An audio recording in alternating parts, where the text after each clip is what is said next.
Next word है for. For का मतलब होता है के लिए, के लिए। जैसे कहते नहीं है दिस इज फॉर यू, ये आपके लिए है, दिस इज फॉर यू।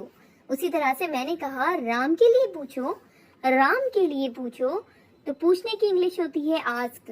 के लिए आप यूज करेंगे फॉर और राम के लिए राम। आस्क फॉर राम, राम के लिए पूछो, आस्क फॉर राम। नेक्स्ट है इट्स, इसे पढ़ते हैं इट्स और इसका मतलब होता है ये है, इट्स। जैसे कि मैंने कहा ये मेरा सौभाग्य है, ये मेरा सौभाग्य है, it's my pleasure, it's my pleasure. Okay, तो इट्स का मतलब होता है ये है, इट्स का मतलब ये है, फॉर का मतलब के लिए, फॉर का मतलब के लिए और इट्स का मतलब ये है। अगला जो वर्ड है वो है टू, टी डबल ओ वाला, ठीक है। और टी डबल ओ इसको पढ़ते हैं टू और इसका मतलब होता है भी और बहुत, यानी कि कहीं कहीं पर इसका मतलब भी होता है और कहीं कहीं पर इसका सेंस, इसका जो मतलब होता है, इसका जो सेंस आता है वो आता है बहुत के।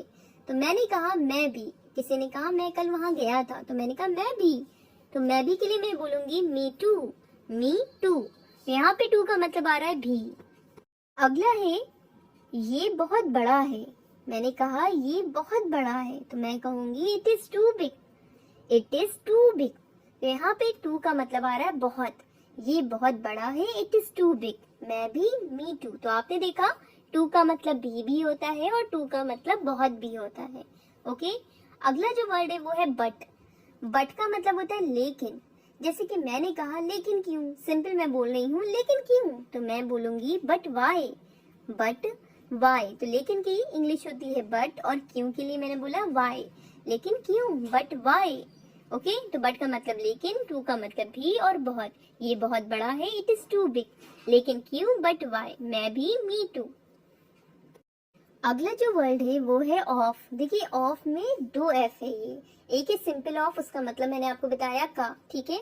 और अगर डबल एफ है तो इसका मतलब होता है बंद, बंद। ऑफ का मतलब बंद। जैसे कि मैंने कहा इससे बंद करें, इससे बंद करें, तो मैं बोलूंगी turn it of, turn it of. और यहाँ पर इस ऑफ का मतलब होता है बंद, ठीक है।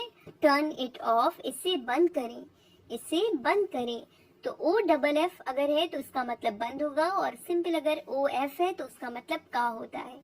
अगला वर्ड है इफ। इफ का मतलब होता है अगर, इफ का मतलब अगर। जैसे कि मैंने कहा अगर मैं बैठूं तो क्या आपको कोई आपत्ति है, तो आप बोलेंगे do you mind if I sit, do you mind if I sit. तो अगर की इंग्लिश होती है इफ, इफ का मतलब अगर, अगर मैं बैठूं तो क्या आपको कोई आपत्ति है, do you mind if I sit, do you mind if I sit. Next word है ऑल्सो। ऑल्सो का मतलब होता है भी, ऑल्सो का मतलब भी। जैसे कि मैंने कहा, अच्छा आप सोच रहे होंगे कि अभी तो आपने बताया था कि टू का मतलब भी होता है,